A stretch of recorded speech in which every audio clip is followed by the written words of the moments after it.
Art knows of no age. कला किसी की उम्र की मोहताज नहीं होती। जिस तरह का प्रभाव छोड़ने की एक कलाकार कल्पना करता है, जिस तरह की लेगेसी कायम करने की एक कलाकार अपेक्षा लगता है, उससे बहुत ज्यादा इस रचनाकार ने अपने जीवन में हासिल किया।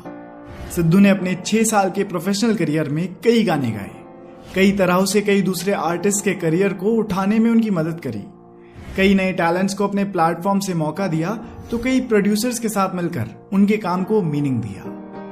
सिद्धू जिस भी पीस ऑफ आर्ट से जुड़ते थे उसे बेहतर बनाकर ही निकलते थे। कुछ इस तरह का प्रभाव था जीते जी उनका म्यूजिक पर। जिस तरह एक रेवोल्यूशनरी व्यक्ति समाज में क्रांति लाता है, उसी तरह सिद्धू भी इंडियन म्यूजिक में एक रेवोल्यूशन बनकर आए।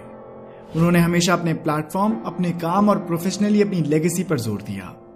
उन्होंने कम समय में इतना ज्यादा इम्पैक्ट कुछ इस तरह छोड़ा जैसे मानो उन्हें जिंदगी की अनप्रेडिक्टेबिलिटी का एहसास था।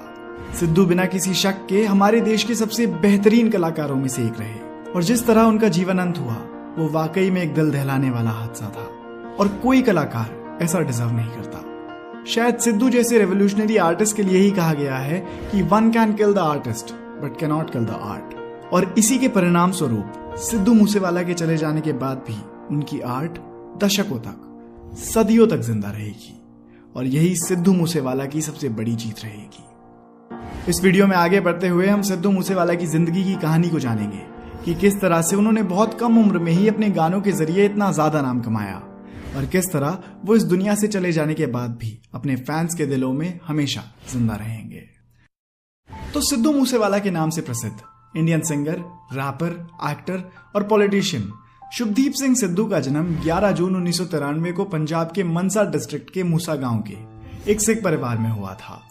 पढ़ाई के क्षेत्र में काफी रुचि रखने वाले सिद्धू ने अपनी प्राइमरी एजुकेशन के बाद इंजीनियरिंग करने का फैसला किया, और इसके लिए इन्होंने पंजाब के ही गुरु नानक देव इंजीनियरिंग कॉलेज में दाखिला लिया और बैचलर्स की डिग्री प्राप्त करी।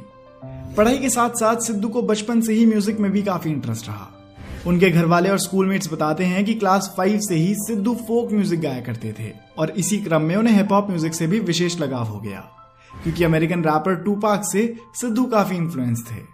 म्यूजिक में अपने इंटरेस्ट को देखते हुए इन्होंने अपने म्यूजिक स्किल्स को डेवलप करने का फैसला करा, और इसके लिए इन्होंने लुधियाना में अपनी ट्रेनिंग शुरू कर दी, और इसके बाद खुद को एक स्किलफुल सिंगर बनाने में उन्होंने कोई कसर नहीं छोड़ी।